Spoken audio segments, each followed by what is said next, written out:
Olá, vamos lá então? Alex Tavares chegando para gerar mais conteúdo com foco nas ciências da saúde.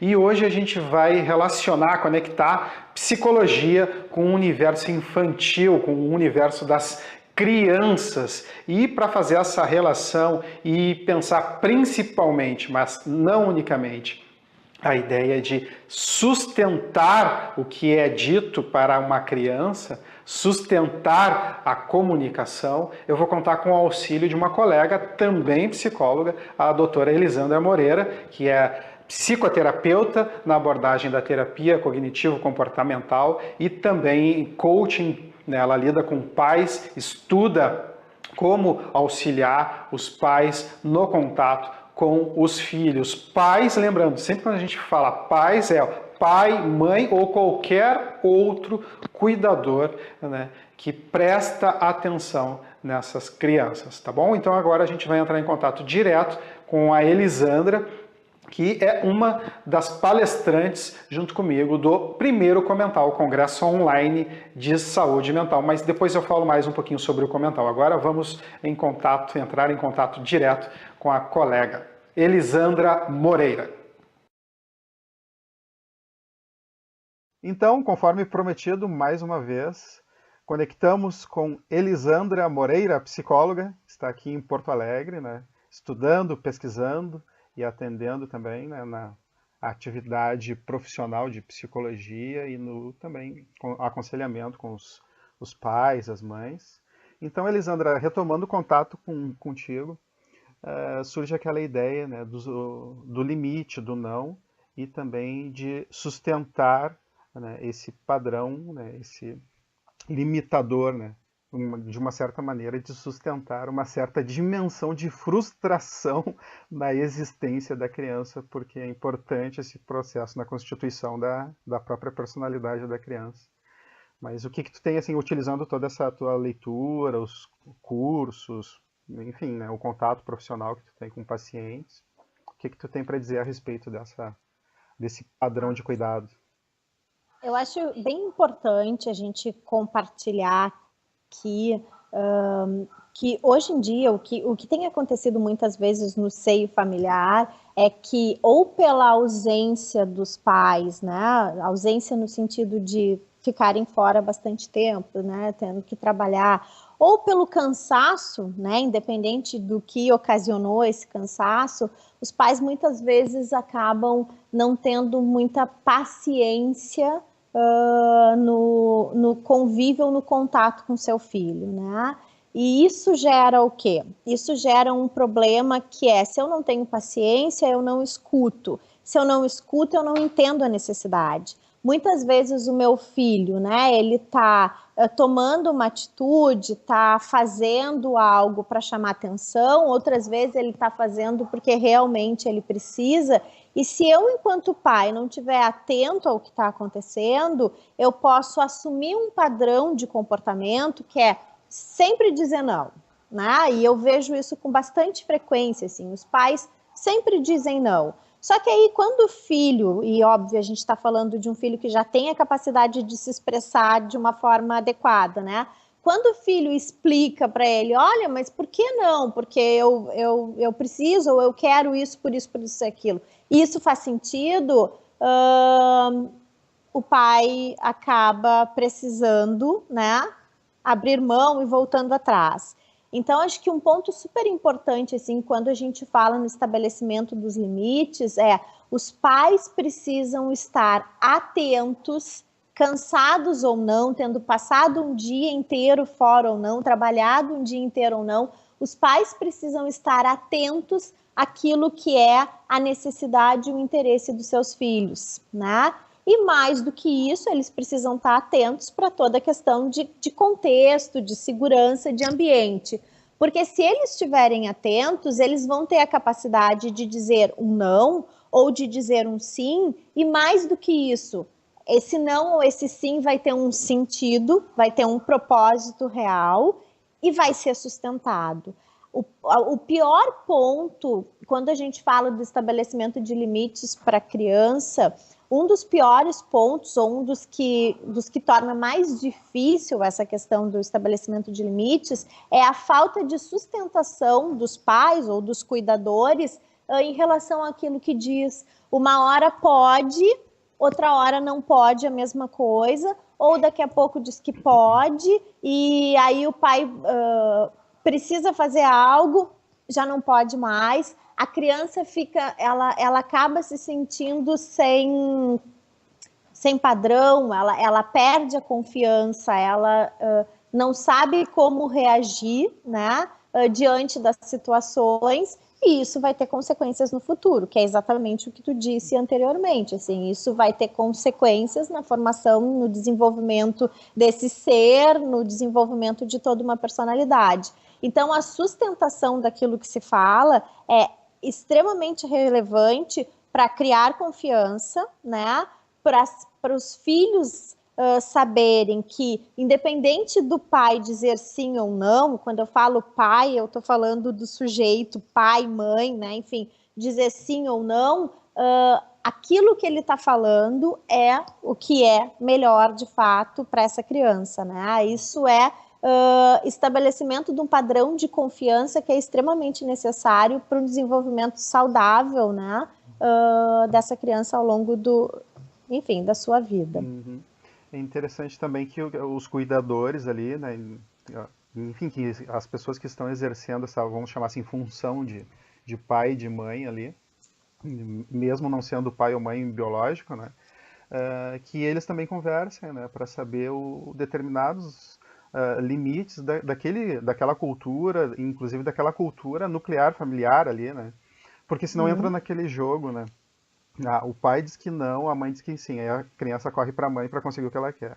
Aí a mãe diz que não, o pai diz que sim, aí corre para o pai, né, para conseguir o que quer. Fica um jogo entre os cuidadores ali.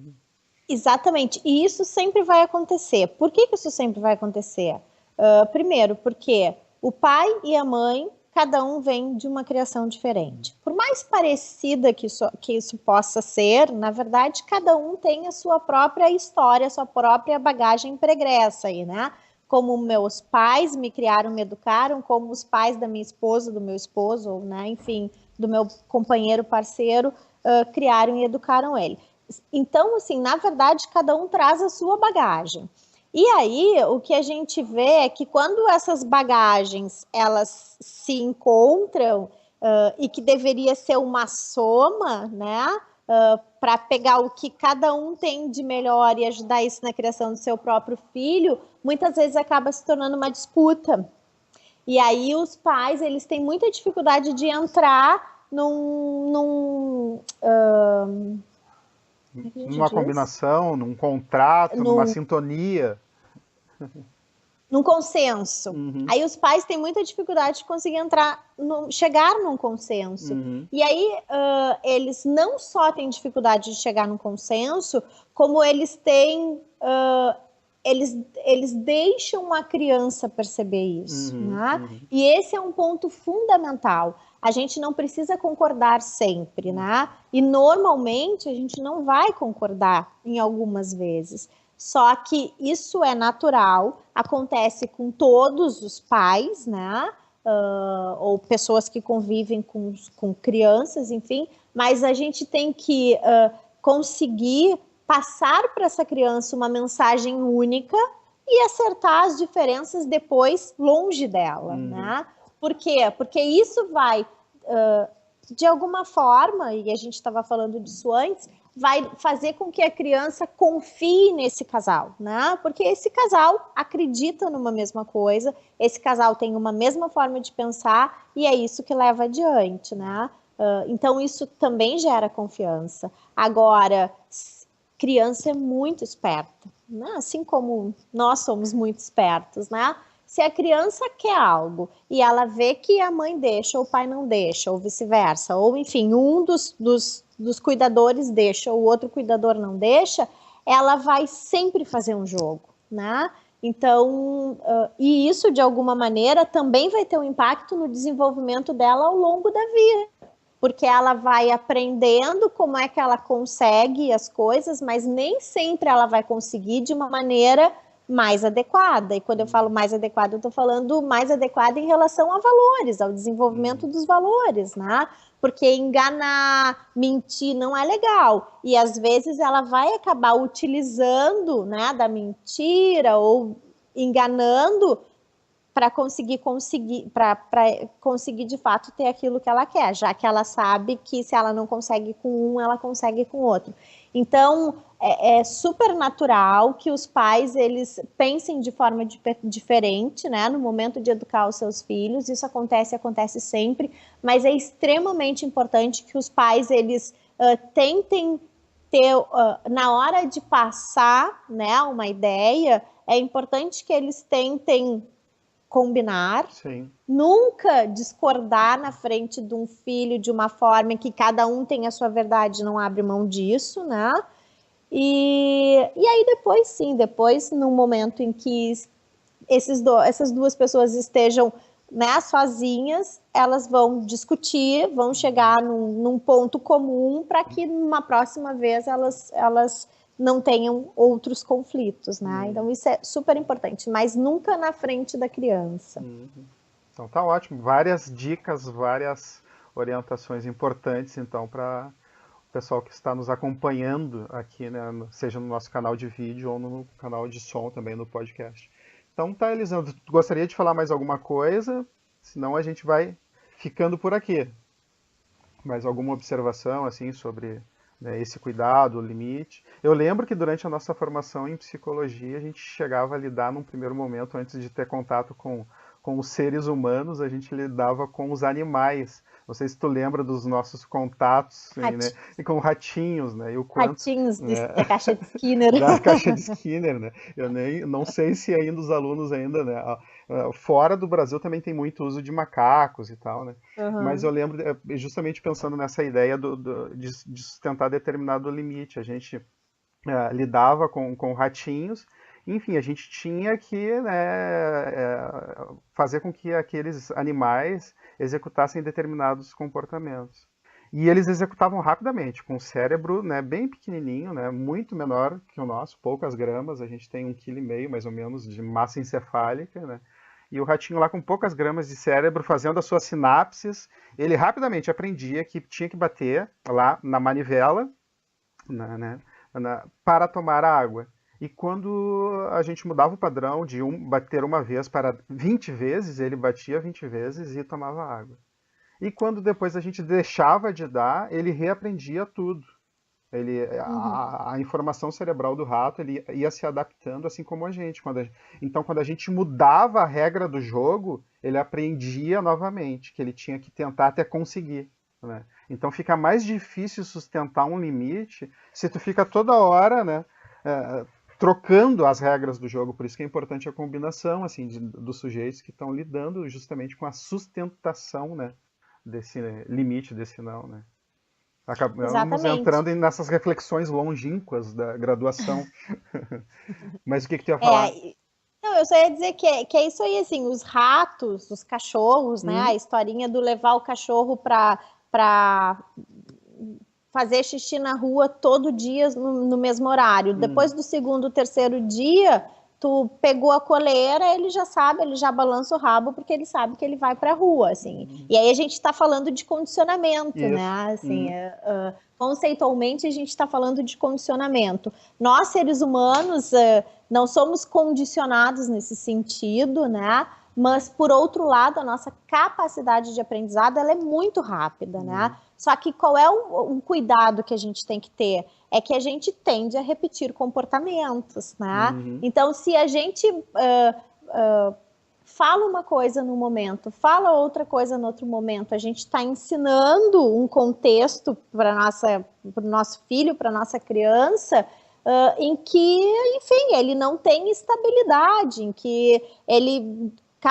Cada momento, a partir de uma necessidade de um pai, né, ou de uma mãe, ou enfim, de um interesse, a situação ela acontece de uma forma. Então, qual vai ser o comportamento que a gente vai ajudar a estabelecer nessa criança a partir da mensagem, né? E uma vez aprendido esse comportamento, dificilmente isso é mudado depois. Não que não possa ser mudado, Sim. mas a gente que atende, que está em consultório, a gente sabe o quanto é difícil conseguir mudar um padrão de comportamento, Claro. né? E aí a responsabilidade dos pais ela é maior ainda, por quê? Porque a gente tem que tentar, de alguma maneira, ajudar os nossos filhos a criarem, estabelecerem padrões de comportamento que levam ele a uma vida saudável, né? Que levam ele a um estabelecimento de pensamentos saudáveis, emoções saudáveis, comportamento saudável. Se a gente, de alguma maneira, provoca um outro tipo de aprendizado ou estimula um outro tipo de aprendizado, a gente provavelmente aí vai ter mais jovens ou adultos indo para terapias, enfim, precisando de ajuda, porque não conseguem estabelecer um padrão saudável de comportamento, né? Que a gente sabe que é só consequência, porque antes de um comportamento tem a emoção, tem o pensamento, enfim, tem tudo que dispara tudo isso. Então, é super importante a gente entender que tudo que a gente faz em relação a uma criança vai ter reflexo ao longo de uma vida inteira. Tá bom, então. Vamos ficando por aqui, então, depois desse bate-papo, né? A gente já, né, acho que abordou bastante, alongou, né? Geralmente aqui nas produções, seja para o YouTube ou para o canal de podcast, a gente tenta manter o mais sintético possível, porque é o tipo de mídia, geralmente é assim, é um fluxo de 5, 10, 15, no máximo 20 minutos que as pessoas conseguem manter, né, nesse fluxo de atenção. E 20 minutos, vou te dizer, assim, ó, para tu ficar num vídeo de 20 minutos, é só se tu tá dirigindo uma longa distância, tem um recurso, né, de um celular com bom 4G, por exemplo, porque senão as pessoas não ficam, né? É 3, 5 minutos no máximo. E o pior, sabe o que é? Que eu vejo isso nos pequenos. O meu filho maior tem 5 anos e não é alfabetizado ainda. Agora que ele está começando, né, a conhecer um pouquinho a letra e os números na escolinha. Mas ele pega o iPad e vai pra cá, vai pra lá, entra no YouTube, sai do YouTube, entra na internet. Como é que ele chega onde ele quer? Eu não sei, porque ele não sabe escrever, né? Sim. Claro que o touch facilita, mas enfim.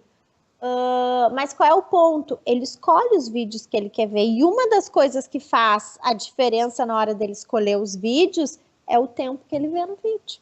Ele tem uma noção de é mais ou é menos, é 5 ou é 15, sabe? Ótimo. E aí ele vai pelos menores. Tu vê até, né, os pequenininhos já estão, né, tendo essa sacada de que vídeos mais curtos, né, chamam mais a atenção. Mas então tá, vamos ficando por aqui e depois qualquer questão a mais que surgir aí nos teus estudos, pesquisas, a gente conecta novamente, combinado? Falou então. Feito. Tchau, tchau. Beijo. Tchau, tchau. E essa foi a doutora Elisandra Moreira, colega psicóloga, que estuda a relação, estuda e faz intervenções clínicas, né, na relação entre psicologia e educação infantil, auxiliando vários cuidadores, sejam pais biológicos ou não. E a Elisandra estará junto comigo no primeiro Comental, Congresso Online de Saúde Mental. Pode ter o acesso gratuito ao Comental se assistir no dia do evento, né, basta acessar comental.com agora para adquirir já a tua entrada, o teu passaporte de entrada. Lembro também que tu pode colocar aqui nas manifestações, há um setor específico aqui nessa produção que tu pode gerar o teu conteúdo para a gente, né? Colocar o que tu pensa a respeito da relação entre psicologia e educação infantil, que tipo de recurso tu utiliza para sustentar um cuidado saudável junto da criança que tu convive, né? Coloca aqui, usa esse espaço para construir com a gente a reflexão, né? Todo mundo pode ajudar todo mundo, né? Principalmente agora que a gente tem todos esses recursos de contato, mesmo que à distância, recursos de contato 24 horas à distância. Então, utiliza e manifesta a tua opinião. Aqui na descrição do vídeo eu deixei um link, se tu quiser obter mais informações sobre como cuidar das crianças. Pode entrar em contato direto com a Elisandra, com essa psicóloga Elisandra Moreira, e ela te passa, enfim, mais dados, mais informações de como lidar, né, na atenção às crianças. E se gostou do conteúdo, lembre de assinar o canal. Com um simples toque, né, passa a receber as informações de toda nova publicação. Até uma próxima. Tchau!